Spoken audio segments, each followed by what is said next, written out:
Committee to order. Madam Chair, Secretary, please call the roll. Commissioner Oliver, Present. Commissioner Davidson, Here. Commissioner Wilson, Here. Commissioner Boyd, Here. Commissioner McMurray, Here. Commissioner Gooch, Here. Chairman Dodd. Present, thank you. We have a quorum. I've been led to believe we have no public comments tonight. All right, so we will ask if Vice Chair Wilson could, as a motion for the minutes. Thank you, Chairman. I have reviewed the minutes of our last meeting. I find them to be in order. Without objection, I move for their approval. And 2 seconds. Any discussion or changes? All those in favor of approving the minutes say aye. Aye. Any opposed? Motion carries. And if any of y'all are chairpersons and you've been up here, it sounds way different now.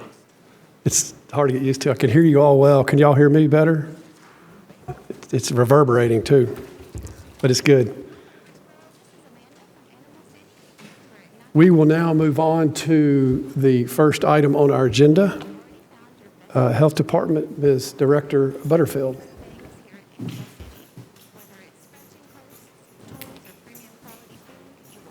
Hello. Hi, everyone. So in your packets, we have our July 2025 report highlighting all the services that we've provided. I have a highlight that I want to tell you about that was from August, so it's not on here. So before I jump ahead to August, y'all have any questions or concerns about our July 2025? I do have a question. Hadn't heard much in the media, but how's everything going relative to measles? How's that going? No news is good news with measles. We're working really hard with our back to school vaccines and making sure that we are getting all the vaccines in. But for right now, there's no measles concerns actively in our community. Thank you. Thank you, Commissioner Oliver. Any other questions regarding the Protect, Promote, and Improve July? All right, so the highlight that I want to give is for our community baby shower that we were able to host this past Saturday at the Patterson Park Center. Commissioner McMurray came and joined us, but we were able to serve over 100 families and give away lots of goodies. We had 40 vendors signed up to give away good things for those families that are expecting or have new little ones. And so I just wanted to highlight my team for putting a lot of that together, recruiting the vendors and promoting that for our family. So that'll be on your report for next month, but since it just happened on Saturday, and it was my first community event here as well, so I was excited to see it all in action and to really jump into Rutherford County. So I just wanted to highlight that today as well. Congratulations. Thank you. It is always a highlight here in Rutherford County. It was a really great event, and just able to see all the different community organizations pull together and really all hands on deck to serve these families was very nice. So. And that's all I've got. Thank you. And Mr. McMurray, thank you for representing us. You did well. You represented us all, it looks like. He's everywhere. He is. Motion to approve. All in favor say aye. Any opposed? Thank you all. Thank you, Director.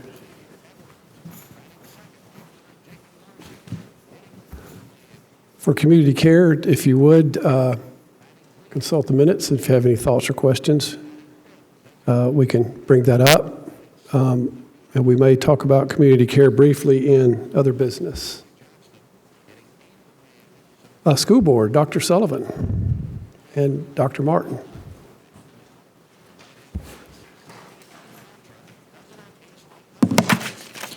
Good evening, Commissioners. So you have our handout, I believe, before you that we kind of go over every time. So just a couple quick updates. So we, of course, are in our third full week of the school year. And so overall, things have started very smooth, especially for us putting a couple things new in place. So we have 3 real goals or focus areas for the school year. First one being consistency. We are a very high-performing school system. Our growth results will come out on Thursday. Once the Tennessee Department of Education releases it, then we're free to discuss it as well. But it's something that everyone can be proud of again. And so that is making sure that we don't lose focus of who we are. We are a high-performing school system that is extremely large. We are the 84th largest in the country as of last check, and we try to still act like we're small. And so that is part of really what we try to do, is make sure that we feel small, like a small school system, that community approach, even though we're not. Second goal was flexibility. So I go to each school at the very beginning of every year and talk to our teachers for about 10 minutes about these focus areas to make sure we're all on the same page. And part of going to the schools is because, again, it makes us feel small. It'd be a lot easier to pull them all into one spot like Murphy Center, but going to the schools makes them feel a lot smaller and talking to each faculty. So we talked about consistency, putting people first and making sure that they remain with our focus, but then being flexible in a couple of new areas, and we'll talk about those a little bit. The new cell phone law, we anticipated a lot of challenges for that. Ultimately, the support's been very positive and haven't had a whole lot of issues, but when we were talking to our faculties at the very beginning of August, the cell phone law is somewhere to be flexible. And the second one is our weapons detection system. So we started first schools with that today. As part of our training, we'll have more training Wednesday and Thursday, and then we go live with that at all schools on Tuesday of next week after Labor Day. So just understanding that we're going to have to be flexible. It's going to require more people at the front than it is after we get a couple weeks into that and students get used to it. And the last one's just awareness. And so we, a lot of times as educators, can help control the narrative, and sometimes we let national, local news carry the own narrative for us when we're a very good school system. So we want to make sure that we're aware of how we are portrayed and how we sell ourselves. And so we can tell the story a lot better than anybody else. And so that was kind of what our goals that we talked about. Current enrollment is down 140 kids. So that's a unique trend, but we would have been very similar to this at this point last year. We are at 51,030, but I want to give you a caveat. We normally talk about 52,500. This does not include pre-K, which we are usually upwards of 700, 800, 900 students for pre-K. It does not include our super seniors, which are our seniors with disabilities who stay with us from the time that they graduate until they're 22. And it does not include our 2 charter schools. And so we're still right about where we have been. And over the last year, what we did is we were stagnant in August, and then we grew from September to October. We're waiting to see kind of if that trend follows through, and it definitely impacts us to see what happens. So overall, we're down about 140, and that's in kindergarten. Middle and high school is still growing exponentially. Elementary is slowing, and we've talked about that in this chamber a little bit about, is that home prices, is it birth rates? What is that we have several charter schools and choice schools who also have just elementary age. Is that impacting it? I'm sure it is. But middle and high is still growing exponentially, but I do anticipate that number increasing throughout September, October, November, to where we end up with a positive as the year goes on. But you have a lot of people who still move here from across the country. They don't start until after Labor Day. And so we have those students as well. So that's where enrollment is. Excuse me, Dr. Sullivan. Yep. The enrollment, is it always, it is unsettled till after Labor Day? When do you usually get your first solid, what month is when you start to trust? I used to feel really good about after Labor Day. And the last 2 years, I haven't felt good until after fall break. And so we have actually changed. Our zoning group we work with is RSP. And when we went back to do zoning 2 years ago, we used our September numbers. Last year, we moved to October numbers because we grew so much in the month of September. And so we will use our October numbers as we're doing projections and all those different things for the next year. And I'll discuss that a little bit more on the Lee Road Okay, thank property. you. Sorry I interrupted. Thank No, perfectly fine. School board update cell phone policy. So our cell phone policy was a new state law that required cell phones to not be used during instructional day. We have a little bit of leeway in what that means.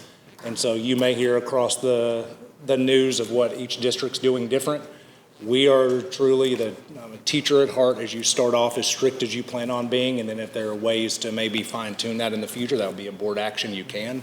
So for us, that means once students go to class at first thing in the morning, then they're not to have their cell phone out or their headphones or any of those things until dismissal at the end of the day. You may hear other districts that allow it during lunch, they allow it during class change. You're allowed to do that, but it's a distraction for us, so we've chosen not to. So it is truly during the school day, unless the teacher gives you permission, cell phones are not to be out. They can have them. They're not prohibited from being in the building. They just have to be put up and they can't be listening to headphones. And so that's kind of where our cell phone portion is. Weapons detection, I talked a little bit about it. We started again training yesterday with principals, was live today at Blackman High School. Tomorrow we have a different high school that we're training through and running it through, and then Thursday we have an additional one. And so we're training all of our administrators, and then all staff will be trained on it to start next week as well, so that we'll have full implementation. And then we'll also have them at athletic events starting next Friday when all of our districts starts playing each other in our football games. And so September 5th will be when that goes live at athletic events. For athletic events, it's just varsity football and varsity basketball. There's a lot of other events, tennis, golf, soccer, where we don't necessarily control that environment. And so it's just varsity football and basketball right now. Test scores, again, I hit on, they're going to be released, the first set of that on August 28th, so that we can discuss those. But then the last portion won't come out till December 18th. That is the state's report card. That has gotten later and later every year, and it kind of aligns when the General Assembly is about to go into session in January. So just understand it used to be October, November, December 18th will be the report card, but you'll be able to look at growth scores on TVOS on Thursday.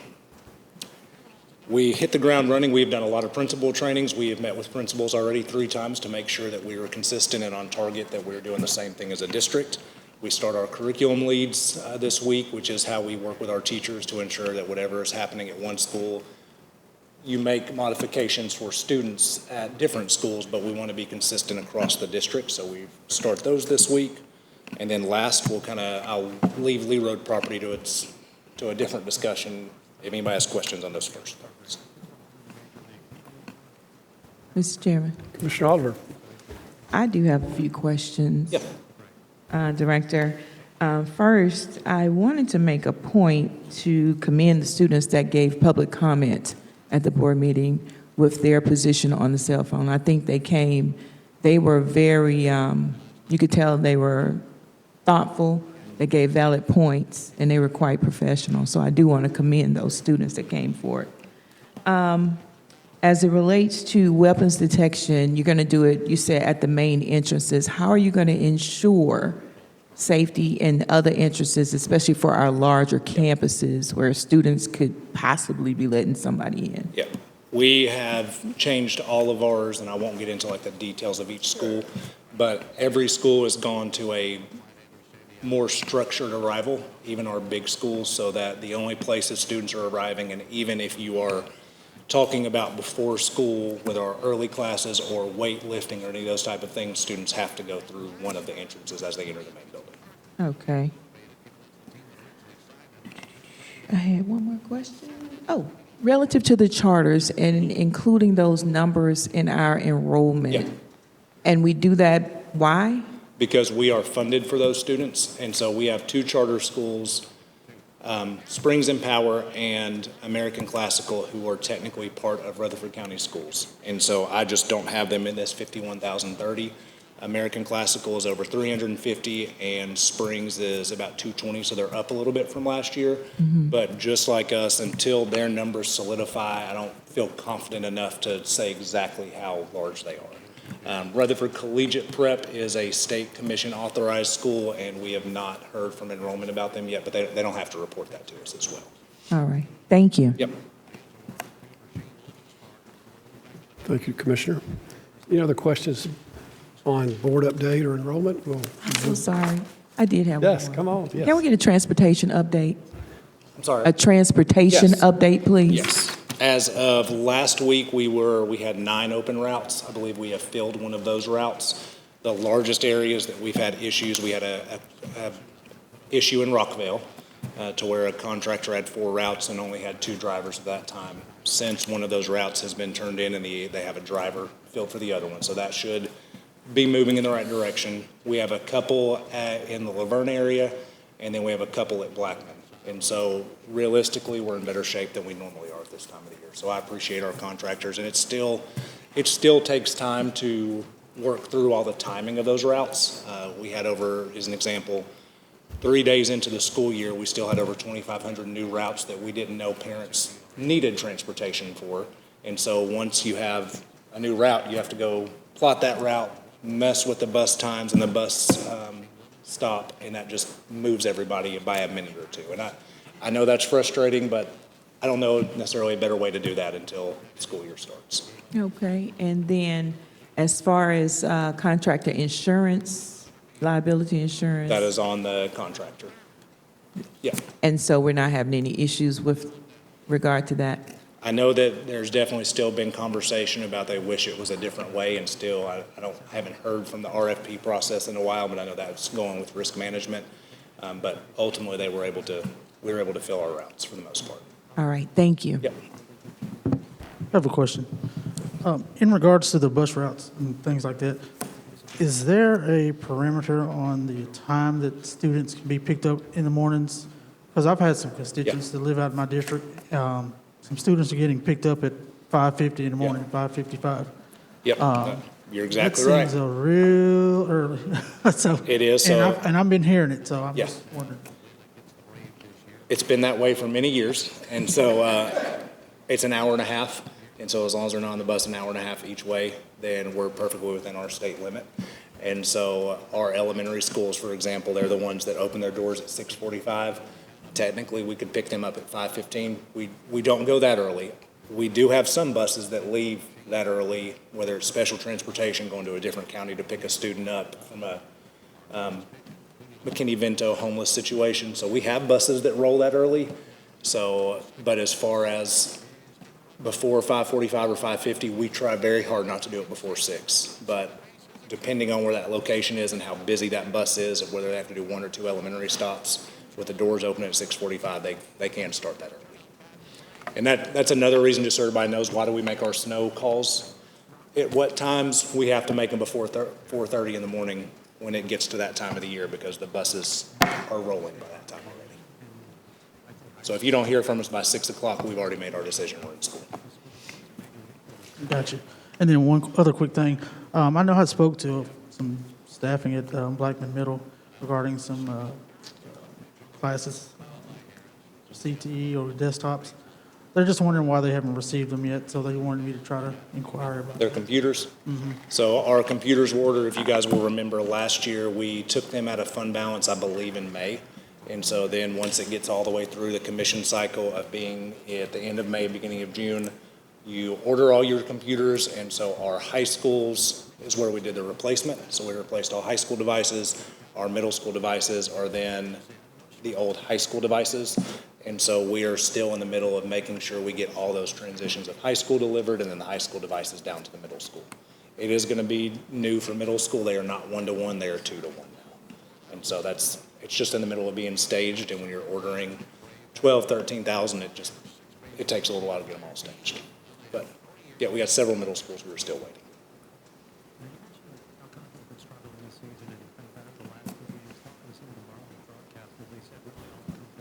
Motion to approve. All in favor, say aye. Any opposed? Thank you, motion carries. Dr. Sullivan, the Lee Road property. Yeah, so this is late-breaking numbers from the county finance department. Commissioner Phillips, did you have a comment? You mentioned fall break a little bit earlier, Dr. Yeah. Sullivan. When is that? The first full week of September, so I believe it is, yes, October 6th through 10th, 4th through 10th? Yes, 6th through 10th, thank you, yes. Thank you. Yep.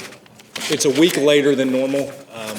We normally are a week earlier than that, but we have to have TSSAA officials now, so they all dictate it. So, great question. Ready to move into Church Street, or not Church Street, into Lee Road, yes, sir. So 5405 Lee Road property, and so this got added to the agenda at our board meeting, and so our attorney Jeff Reed handles all of these type of things. We got added to last week's agenda, probably about a month earlier than I anticipated it. Otherwise, I would have given you all a heads up that it was coming, but glad that we're here. And so we started, I don't know how long ago, it has been over a year looking at this property It was with two different owners. A lot of things had to go through court, and so I'm glad that we're finally here. And so we have a motion to approve funding for 5405 Lee Road property. And then if it's all right, I'm going to go into the details because I worked with finance director on how to do that. Okay. And so we really had two options, and this is what I talked to the board. I know that Commissioner Wilson brought it up when we were having our overall budget discussions, that we knew this would be an item coming and how we're going to pay for it, and it wasn't part of this year's budget cycle. And so I talked to Mr. Smith last week about what's the best way to fund this, and really there were two options.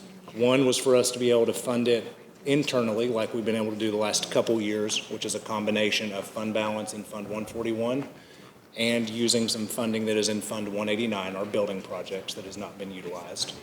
Or the commission could have the option to do a bond anticipation note or a capital outlay note, am I saying those right, Michael? And go to the bond market in 18 to 24 months.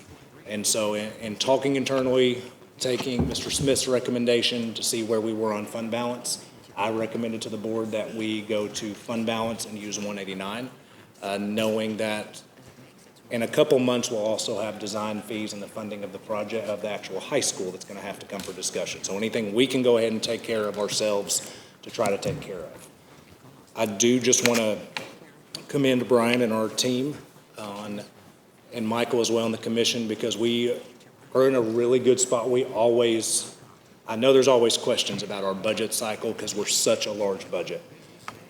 But being able to continually put money into fund balance and still operate it the way we are and support our staff is a huge deal. So we were operating in the deficit last year, but we still put over $10 million back into fund balance. And so that allows us to be able to fund some of the property, some of the construction fees or design fees, and some of the elementary school that we funded a year and a half ago. So we're back in that kind of shape again. So from fund balance, the recommendation is $9,634,799.50 to cover. Repeat one more time. I'll read it again. 141 fund balance. So our general purpose school, $9,634,799.50. As of today, and I'm just going to give you the numbers, we're at $104,413,937.18 in fund balance. So if you'll recall last year when we were taking our laptops and all those, we were trying to stay between 80 and 90. We got back up to 104. And so that's something we should all celebrate. And so that's partnerships, being conservative with our revenue, but also being conservative with our expenditures as well. Yeah, it was $104,413,937.18. Currently, Currently, yes. So if you approve the school system to use $9.6 million out of fund balance, that will leave us with $94,779,137.68. So $94,779,137.68. 16%. So we have a $581 million budget right now. If you add the $9 million to 590, we're at 16%. And our board motion, just so everyone understands, the board motion was to approve funding as a combination from fund balance and 189 at the recommendation of the county finance director. And so that's why these numbers just came from that. In 189, it is moving from 3 different locations. So I'll give you these. 2, you were correct, 2 different locations. There's still land for secondary school of $891,838.06. So $891,838.06. And then left over from a Church Street building, $2,398,626.25. So $2,398,626.25. And then within that Church Street, there's another $60,336.19. So those three together, I'll read you those numbers, are $3,350,800.50. So $3,350,800.50.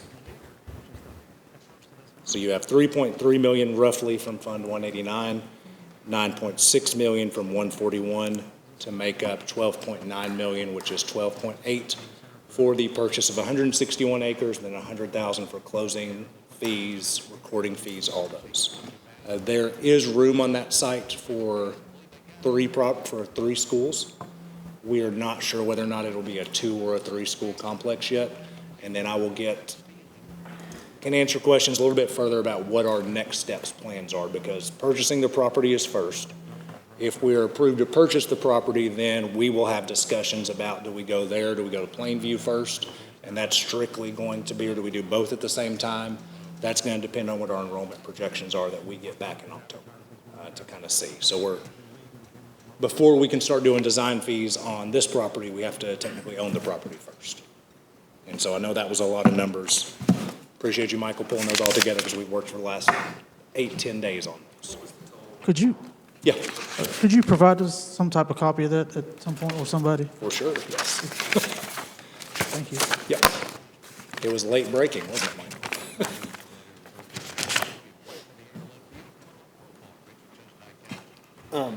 Need to clarify a couple things. The numbers that Dr. Sullivan read to you tonight, those are going to be unaudited. We just closed our books a week or so ago. The auditors are here now. So those are subject to change a little bit. They're close, meaning that as we go through the audit process, as we close out POs, do things like that, they're going to change a little bit, fluctuate. That's normal. It's the same on the county side.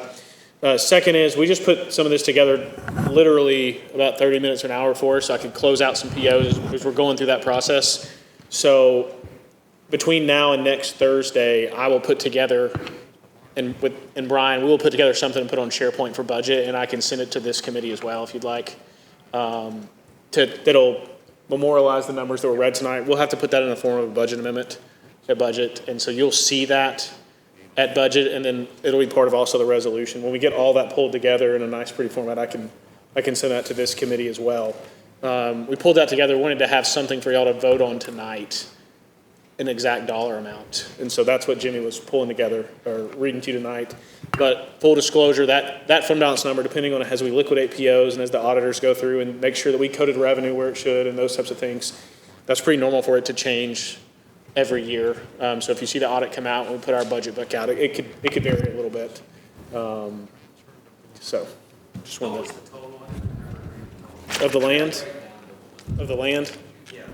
They asked for the funding for $12,985,600. Phil, what my notes are, the land was $12,885,600 with $100,000 in closing fees anticipated.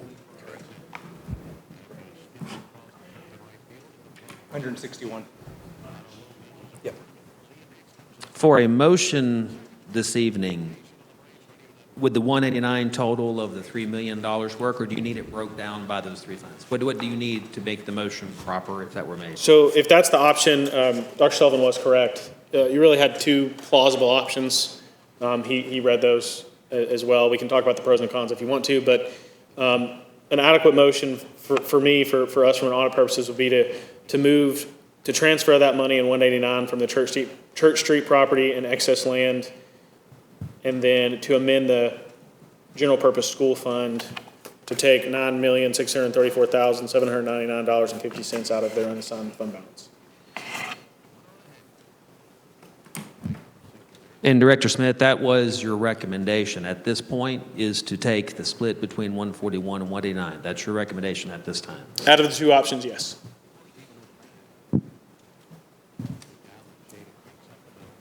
So moved. We have a motion and a second. Any further discussion on those items? And if we need to clarify for Rachel, Madam Secretary, we can get the numbers for you. Is it printed out?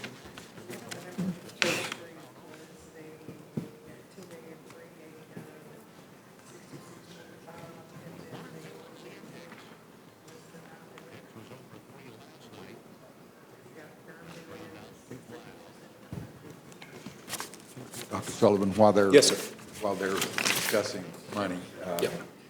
give us some type of a time frame. Of course, what- yes. What you're looking at, if this is all approved. Yes. What will happen and Yeah. when will it happen? Great question. So our next step is, we talked about having enrollment. She's ready, I can come back to it.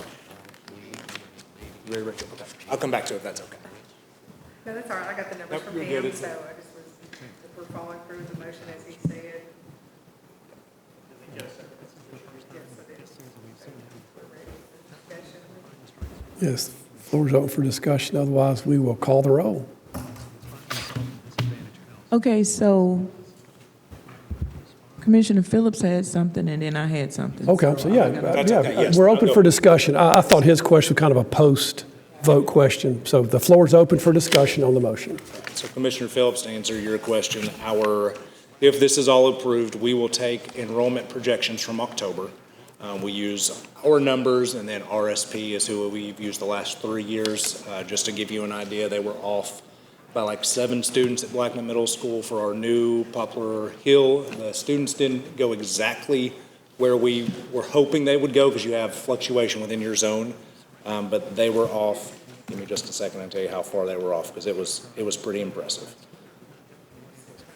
They were off by 11 students, so RSP thought we would have 2,536 students between Poplar Hill, Stewart's Creek Elementary, and Browns Chapel, and we actually have 2,547. So they were off by 11 students for 99.6% accuracy. So we want our enrollment numbers before we know where we're going to go to a site.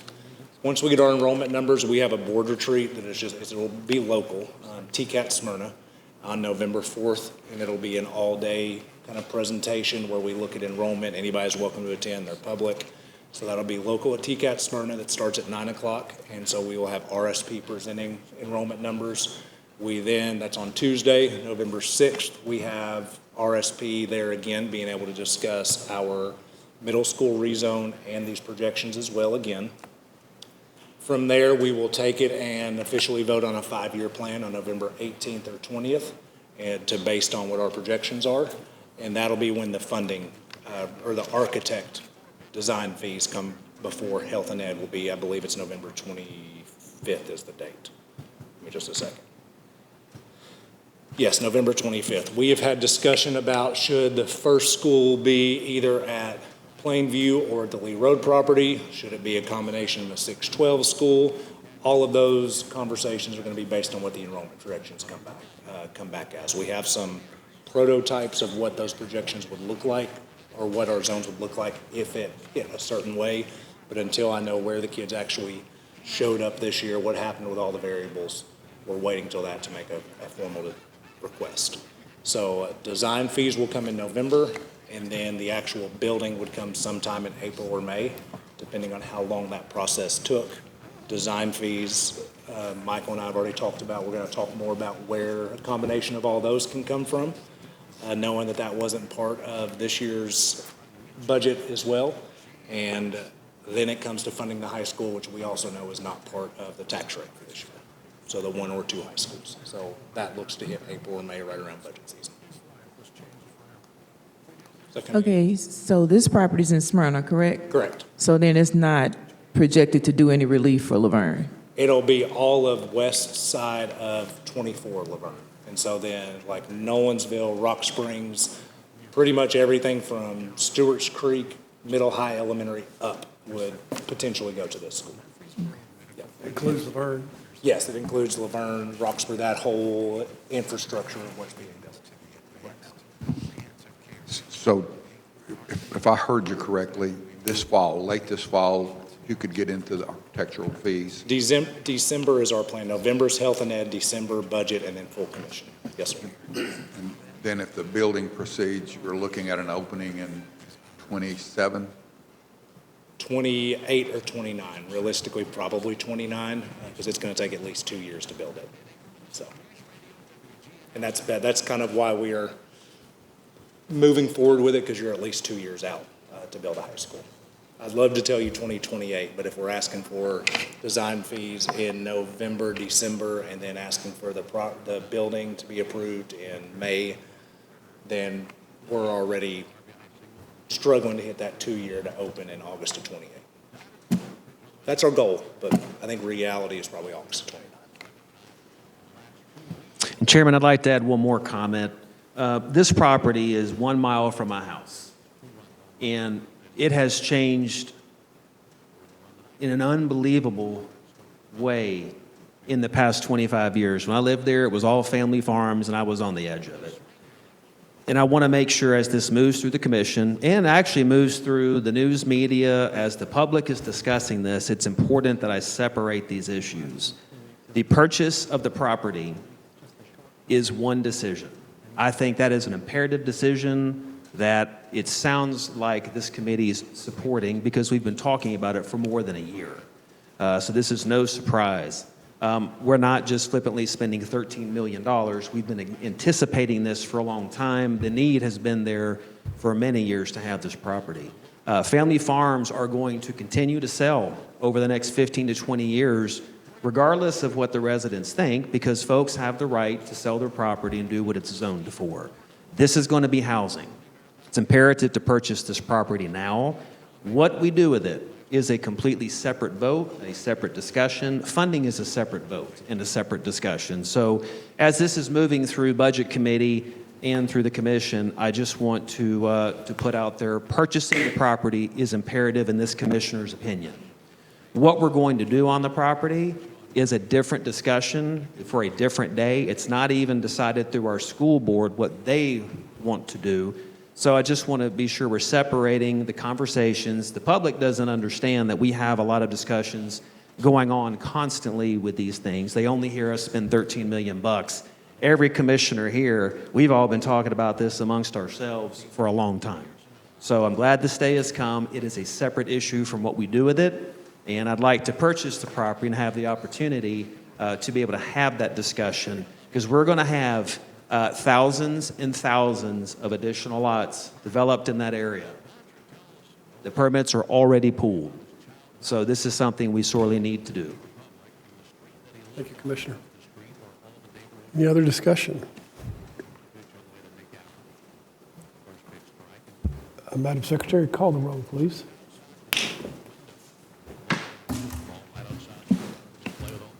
Commissioner Gooch, Yes. Commissioner McMurray, Yes. Commissioner Boyd, Yes. Commissioner Wilson, Yes. Commissioner Davidson, Yes. Commissioner Oliver, Aye. Chairman Dodd. Yes. Motion passes. If I could make maybe one more comment. I pulled that address up on my GPS maps here, and it looks like it's in the middle of nowhere, but there is no such thing as the middle of nowhere in Rutherford County anymore. What about the infrastructure, the roads and that type of thing? What type of expenses or are we planning for there? As part of the building process will be road improvements?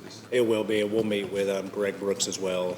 The borders, of course, town of Smyrna, Laverne's not far off, so we'll have to have those discussions as well once we decide what type of site is going there. I don't see any way it's not a secondary site first, middle, high school, realistically a high school, but and that adds student drivers, and so those will be part of the discussions. It was part of the discussion of why we went with that property versus one on, I've gone blank. I can't. Stewart Creek Road, why we went with that one instead of a different one because of the infrastructure.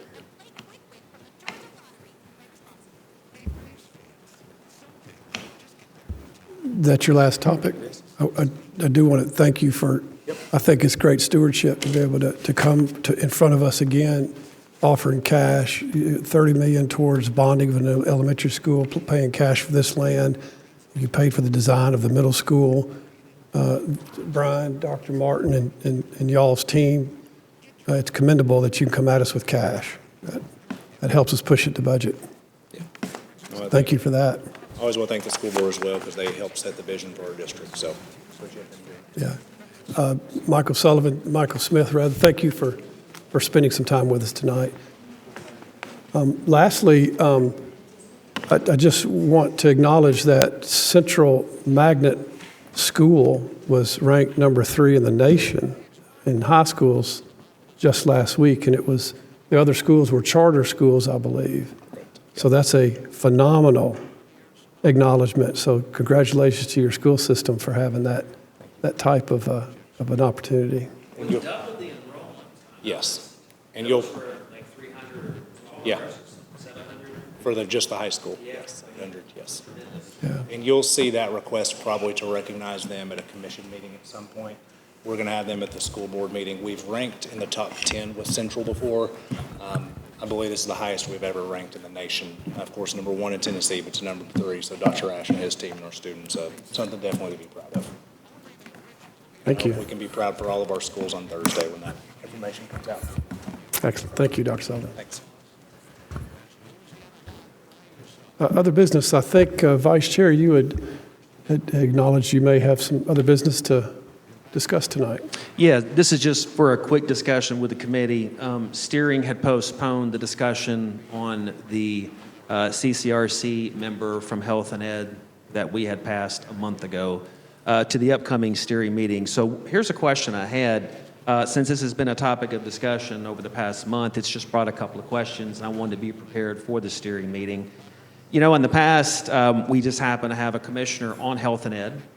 That was the CCRC commission pick, so it kind of naturally flowed through where she could give a report. One of the questions I had was this. I don't recall a vote that we've ever had to have anything to do with CCRC, with operations, because we have no authority, and I'm asking this question to confirm I'm right. The mayor is the chairman of the board of the CCRC, and that board actually chooses who operates that facility. Would I be correct in saying that our only stake in that is the building itself, the outside of the building and the building itself? So I just question, I noticed that we haven't really been discussing the minutes in ever. And in the minutes of their discussion that are, in there, there's not much to do with our stake, which is the building. So I thought in steering, I can see it being reasonable that someone brings up, if our only stake is in the building, would this be better something, if we're going to designate in the future how to do it, should it be someone from property management? And I have asked that question. And I only want to bring it up because since it's coming for discussion and we had the time, let's kind of discuss if we think, should it come from Health and Ed, or should we acknowledge maybe, because I don't even know that property management would ever get a report except for if there's a building condition report that would come naturally. I just wanted to see what the committee thought about it before the steering committee discusses it next week. If there's any thoughts from the committee members. Commissioner Oliver. I've asked that question multiple times over my tenure because we don't have any purview. You know what I mean? So I'm like, why are we talking about it? Why are they even on our agenda when we really have nothing to do with them except the building? Would I be correct to say if there was ever a reason that the commission was needed for something, I mean, it would be brought to us by the mayor's office in any event but there is, to my knowledge, would not be by their bylaws and their board. There would never be such a case. Is that right? Trey, I believe you had your mic up. Yes, thank you. I think it makes a perfect sense to look at that. I would think that steering would do their due diligence and find out why is it at our committee in the first place? Is there some kind of a rule or a law or something that placed it here? But you're 100% correct, Mr. Oliver, Mr. Wilson, that anything that we deal with it as a commission is the property or the building. So I think it makes perfect sense that it go to property management. Have you talked to Chairman McAdoo by chance? I know I haven't had a chance to speak to him. I know it's been back and forth. I know because Commissioner Oliver, we've discussed it over months, and No, but I think he's aware. I'll put it Commissioner that way. Boyd, remind me, I feel like because you were on property management the first couple of years, I feel like we were dealing with issues discussing the building at that point, and so it was kind of part of property management. And then I think at some point we discussed it being because it's listed on the website, kind of under the health section of our website. So I think we all thought, well, you know, we had a health and ed commissioner for a generation but I think that might have just been the situation, that commissioner just happened to be on it and could give a report. But being that we're never going to vote on an operational issue, I don't see the point in us hearing that or having someone report from here when property management would be the person that might have a discussion with that board on a building condition report monthly that they could hear. So, Chairman do you have any Phillips. thoughts on that? I have thoughts, but I don't know how valid they are. If you remember, a year or so ago, we went through the history of this process, and there was a time, and it's been a while, but there was a time when not only did we own the building and own the property, but we ran that facility. When we turned it over to individuals to run it that knew what they were doing, it kind of took us out of what we were doing and not doing well. That there is still a relationship with those people out there because we supply them with their health insurance, their life insurance, those type of things. So they're really almost like employees of the county simply because we still have that relationship with those employees. And I don't know if it matters what particular committee those guys are assigned to, but starting this conversation is probably really valid, and I would suggest that we move slowly. It doesn't matter when we transfer that, if we transfer it to property management next month or in November or December or in January, but the process could start and we can think that thing through and make sure that we're not doing something that probably is not in the best interest long term. When that facility operated at the cost of the county, then it was in essence a health and education decision simply because of it being sort of a nursing home. So it belonged in this committee, but now that that relationship is more than a couple of decades old, then maybe that it's the proper thing to do. So I think starting that conversation is good. Starting in its steering, getting it through here, taking it to the mayor's office, and running it through several of the committees, just getting input. I don't see a problem with it, but there are maybe some conversations that we need to have about topics that we're not really thinking through. So let's just move slowly. But I think we can bring this back up next month after we've talked to the mayor's office and just get input from the mayor's office. I don't think that the mayor would have a problem where it goes. Really, I don't. But that board still has a direct relationship with the commission. The mayor runs the board, and there's also a commissioner that's assigned to that board. So it needs to go somewhere. If it's not health and ed, property management sounds pretty good. And both of those positions are via their charter. They're written into their charter that way. But I don't recall that it's written in what committee it reports to.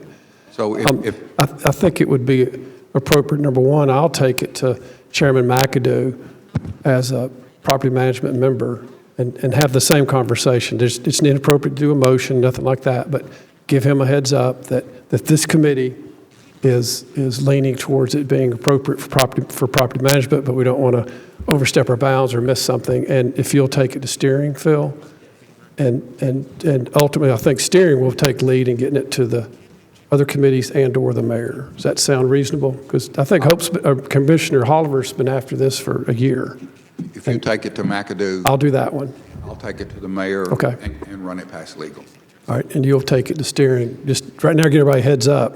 We're leaning towards pushing it towards property management. Yes, sir. I just wanted to hear what all the commissioners on this committee had to say about that before that happened. So thank you for the conversation. Thanks for bringing it up. Thank you. That concludes our agenda. If there's no other business, I'll entertain a motion for adjournment. We are adjourned.